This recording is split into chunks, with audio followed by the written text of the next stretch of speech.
তো hey guys, আমি অনুপ কুণ্ডু, তোমরা দেখছো আমার ভিডিও, আমার চ্যানেল স্মাইলিং অনুপ। তো অনেক দিন পর আজকে একটা ব্লগে এসেছি, আর সকালবেলাতেই ব্লগটা আরম্ভ করেছি এই কারণেই, কারণ আমাদের গ্রামের যেসব প্রাকৃতিক দৃশ্য, এই চারদিক দিয়ে সবুজে ভরা, এই দৃশ্যটা তোমাদের সামনে তুলে ধরবো বলে। তো আমি এখন যাচ্ছি মাঠ, মানে এই এখন ধান রোপণ করা হচ্ছে। তো ধান রোপণ করার আগে যে একটা চাষের জমিকে যে চাষযোগ্য করে তোলা হয়, তো সেই মাঠ যাচ্ছি। আর আমি এখন যে রাস্তাটা দিয়ে যাচ্ছি, এটা হচ্ছে আমাদের গ্রামের মানে মাঠ যাওয়ার রাস্তা। তো রাস্তাটা খুব বেহাল অবস্থা, এই কারণেই বেহাল অবস্থা কারণ এই রাস্তাটা দিয়ে ট্রাক্টর আরে গিয়েছে। তো এরকম হয়ে গেছে, এটা মাটিরই রাস্তা। তো বর্ষাকালে এটা খুবই ক্রিটিক্যাল অবস্থা হয়ে যায়। আর এইখানে বর্ষাকালে যখন বান হয়, এখানটা পুরোটা জলে ডুবে থাকে, পুরো 1 হাঁটু জল হয়ে যায়। দেখো আমি এসছি, পায়েতে কাদা আরে লেগে গেছে। তো যাই হোক, এখানে দেখো কতটা গর্ত হয়ে গেছে ট্র্যাক্টর গিয়ে গিয়ে। তো আমাকে এই জমিতে আমাদের ট্র্যাক্টর চলছে। তো ট্র্যাক্টরের হিসাব লেখার জন্য ডায়েরিটা আর কি মাঠে দিতে যেতে হবে, মানে সময় লেখার জন্য, মানে কাদের জমিতে কত মিনিট চাষ হচ্ছে। তো আমি এখন এটা কাকুকে দিতে যাচ্ছি। তাই তোমাদেরকে আমি আমাদের এই গ্রামের চারিদিকে যে সবুজ পরিবেশ, চারদিকে সবুজ, বর্ষাকালে সবুজে পরিপূর্ণ হয়ে যায় সব, দেখতে খুবই ভালো লাগে। যারা শহর থেকে এই ভিডিওটা দেখছো, যাদের শহরে আরে বাড়ি, তারা হয়তো এই জিনিসগুলো লক্ষ্য করতে পারবে না, বাট আমরা গ্রামে থাকি, আমরা এই জিনিসগুলো অনুভব করতে পারি। আর তোমাদেরকে গ্রামে তো বলি, আর এইটা হচ্ছে বিচুতি পাতার গাছ। এই যে এই গাছটা হচ্ছে বিচুতি পাতা, ঠিক আছে। এই যে রোঁয়াগুলো আছে, ঠিক আছে, এগুলো গায়ে লাগলে হচ্ছে কুটকুট করে। এই যে এইটা বিচুতি পাতা, ঠিক আছে, এগুলো গায়ে লাগলে হচ্ছে কুটকুট করে, তো ফুলে যায় সেই জায়গাটা। আর এই দিকটা আমাদের এখানে এই যে লতা পাতা যে গাছগুলো হয়েছে, তো বর্ষাকালেতে এগুলো তো জোঁক থাকে, ঠিক আছে। জোঁক বলতে যে মানুষও গন্ধ পেলে হচ্ছে যে চলে আসে, যে রক্ত খায়। তো রক্ত খেয়ে যখন ওরা ফুলে ফেঁপে যায়, তখন আবার অটোমেটিক ওরা ছিটে পড়ে যায়। তো ওটাকে যদি জোঁকের গায়ে যদি নুন দেওয়া হয়, তো জোঁকটা অটোমেটিক মানে ছেড়ে দিবে, মানুষের গাটা ছেড়ে দিবে। তো ছেড়ে দিয়ে অটোমেটিক হচ্ছে যে মরে যাবে। এখানে রাস্তাটা দেখো কি অবস্থা, মানে কোন দিক দিয়ে পেরোবো সেটাই খুঁজে পাওয়া যাচ্ছে না।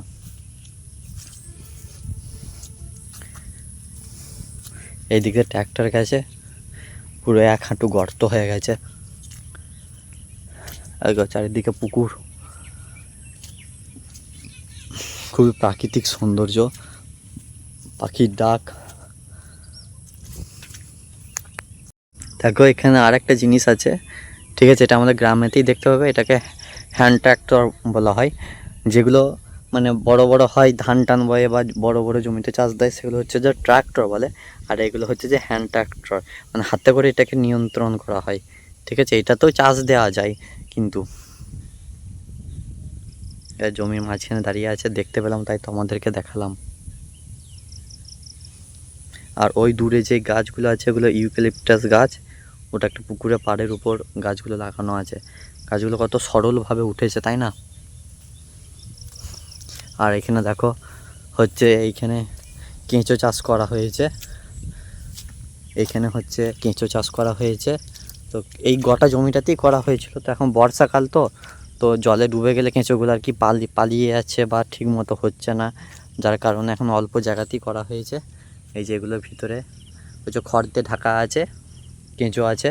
কেঁচো যে জমির উর্বরতা বাড়ায়, যার কারণে তো কেঁচো চাষ করেছে, মানে চাষের আগে দিলে হচ্ছে যে জমিটা উর্বরতা বাড়বে, মাটির গুণ বাড়বে। কেঁচোকে চাষির বন্ধু বলা হয়। তো আসলে আমি অনেক কিছুই জানি, ঠিক আছে, জানি অনেক কিছু, কিন্তু বলি না, তোমরা জেনে যাবে বলে। ওরে বাবারে, কাদায় ঢুকে গেছি পুরো 1 হাঁটু কাদাতে ঢুকে গেছি তোমাদের সাথে কথা বলতে বলতে। পা পুরো কাদায়, অবস্থা খারাপ পায়।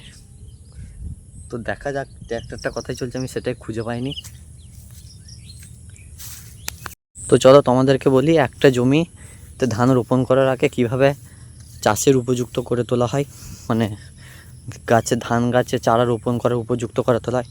এটা জমিটাতে এরকম নর্মাল, এরকম যেরকম ঘাস হয়, এরকম নর্মাল এরকম ঘাস হয়েছিল।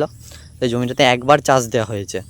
তো একবার চাষ দেওয়া হওয়ার কারণে মানে বড় বড় যে জমির যে চাংটা ছিল, মানে এরকম মতো যে শক্ত শক্ত মাটিটা ছিল, তো সেই মাটিটা কিছুটা হয়েছে ভেঙে গেছে, ঠিক আছে। ভেঙে গিয়ে এই জমিটা এখন এরকমই থাকবে, এটা আর একটু কিছু জল দেওয়া হবে, ঠিক আছে। তো জলেতে এই মাটিটা আর কি পচবে, পচে গিয়ে চাষের উপযুক্ত হয়ে উঠবে, ঠিক আছে। তো তারপরে চাষের আগে আবার কিছু দিন আগে আরেকবার চাষ দেওয়া হবে, যার কারণে মাটিটা আরও মিহি পাড়া হয়ে যাবে, ঠিক আছে। তো তখন তারপরে চারা গাছ রোপণ করবে, মানে যেই ধান গাছের চারা সেগুলো হচ্ছে যে রোপণ করবে। আর এইখানে দেখো ধান গাছের যেই মানে ধান বীজটা ফেলে যে চারাটা উৎপন্ন করা হয় সেটা দেখো এই জমিটাতে করা হয়েছে। এই দেখো এই চারাগুলো বড় হয়েছে, তো আর কিছুদিন পর মানে এখনও রোপণ করার উপযুক্ত হয়ে ওঠেনি, আর একটু বড় হবে, তো তারপর রোপণের উপযুক্ত হয়ে উঠবে আর কি। এখানে দেখো এখানে সব ধান গাছের চারা, যে সবুজ সবুজগুলো যেগুলো আছে এগুলো হচ্ছে ধান গাছের চারা রোপণ করা হয়েছে। আর এখানে দেখো এখানে হচ্ছে সোলার করা হয়েছে, মানে সোলার সাবমার্সিবল, মানে এটাকে কারেন্টেরই সাবমার্সিবল ছিল, তো কারেন্টের তার লাগানো আছে, ঠিক আছে। এতে কারেন্টের সাবমার্সিবল ছিল, তো বর্তমানে এটা সোলার, মানে দিনের বেলায় সোলারতে চলে আর রাতের বেলায় হচ্ছে যে কারেন্টে চলে চাষের সময়। তো এখন বন্ধ আছে, এখন বর্ষাকালে জল হয়েছে বলে এখন চলে নেই। এটা হচ্ছে পাশের বাড়ি একটা কাকুদের, ঠিক আছে। আর এখানে দেখো একটা পুকুর, পুকুর আমাদের এই গ্রামটাতে, ঠিক আছে, চারদিকে পুকুরের ভর্তি, প্রচুর পুকুর। আমাদের গ্রামে প্রচুর পুকুর আছে, মানে অনেক পুকুর, গুনে শেষ করা যাবে না। আমিও আজ পর্যন্ত গুনে শেষ করতে পারিনি। তো আমি আগের দিন গুগল ম্যাপটা খুলে দেখছিলাম যে আমাদের গ্রামে টোটাল কতগুলো পুকুর আছে, মানে 20-25টা মতো আমাদের পুকুরই আছে, ঠিক আছে। ছোটো ছোটো নয়, এরকম মতো বড় বড় পুকুর আছে, ঠিক আছে। এই দেখো এইদিকে আর একটা পুকুর আছে, এই যে এখানটাতে। আর এখানে দেখছো ওই যে ঝোপটার পিছনটাতে বর্ষাকালে ঝোপ হয়ে গেছে, তো লতা পাতা বেরিয়ে, তো ওইখানে হচ্ছে যে আমার দাদুর হচ্ছে যে মন্দির করা আছে, মানে আমার দাদু অনেক বছর আগে মারা গেছে, তো আমাদেরকে ছেড়ে চলে গেছেন, ঠিক আছে। আর এখানে হচ্ছে যে বড় দাদু আর বড় ঠাকুমার মন্দির, এই যে এটা। আর আমার দাদুর মন্দিরটা ওই দিকে, ওই যে গাছটা আছে ওই যে ওইখানে। আর এই পুকুরটা হচ্ছে যে এখন মানে কাটানো হচ্ছিল, মানে পুকুরে যে পাঁকটা সেটা আর কি তোলা হচ্ছিলো, তো কমপ্লিট হয়ে গেছে কাটানো। তো এখন বর্ষাকালে জলে ভর্তি হয়ে গেছে, বর্ষাকালটা পেরিয়ে গেলে তারপর ছোট চারা মাছ আর কি ছাড়া হবে, কারণ নাহলে এখন ছাড়লে যদি মানে বাই চান্স অনেক জল হলে ডুবে যেতে পারে পুকুরটা, মানে চারদিক দিয়ে মাঠ, তো সেই কারণে আর কি ডুবে যেতে পারে, তো মাছগুলো বেরিয়ে চলে যাবে। তাই বর্ষাকালে পরে জল আর কি পরিষ্কার করে জলে চুন নুন দিয়ে তারপর মাছ ছাড়া হবে। আর এখানটা দেখো কি অবস্থা, মানে গরু গিয়ে ট্র্যাক্টর গিয়ে মানে যাচ্ছে তাই অবস্থা হয়ে গেছে, খুবই খারাপ অবস্থা। মানে এটা যাওয়ার রাস্তা নয়, এটা হচ্ছে যে মাঠ, মানে এমনি মাঠ যাওয়ার রাস্তা, এটা গাড়ি যাওয়ার রাস্তা নয়, তো এরকম তো অবস্থা হবেই।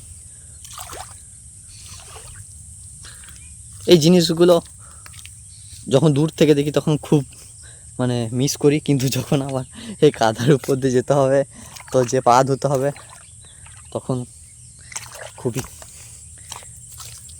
পা ধুতে খুবই খারাপ লাগে। দেখো জলেতে কত কচু গাছ বেরিয়ে গেছে, এখানে অনেক মাছও পাওয়া যায়, অনেক ট্যাংরি মাছ, তারপরে পুঁটি মাছ, মানে বর্ষাকালে যেই সব মাছগুলো আর কি পাওয়া যায় সেই মাছগুলো আর কি পাওয়া যায়। এই দেখো আমাদের সেই রাস্তার এই অবস্থা। এখানে যে মন্দিরটা আছে এটা হচ্ছে যে আমাদের এখানের, মানে আমাদের এখানে বলা ভুল, এশিয়া মহাদেশের তৃতীয় বৃহত্তম ব্রেনের ডাক্তার, মানে মাথার ডাক্তার, মানে ব্রেনের ডাক্তারের মন্দির, ডক্টর ধীরেন্দ্রনাথ নন্দী। আর এই দিকেরটা হলো ওনার স্ত্রী, আর বাঁ দিকেরটা হলো উনি। তো এনার যে আদি বাড়ি মানে গ্রামের বাড়ি সেটা হচ্ছে যে আমাদের গ্রামেতেই, আমাদেরকে কোনো একদিন ভিডিও করে দেখাবো। ওনার বয়স প্রায় 99 কি 100 বছর হয়ে গিয়েছিল। তারপরে ওনার একটা হার্ট ব্লক হয়ে গিয়েছিলো, তো ব্লক হয়ে যাওয়ার পরেও বেঁচে ছিল। তো যাই হোক, আজকে ভিডিওটা এখানে শেষ করছি। টাটা সবাইকে।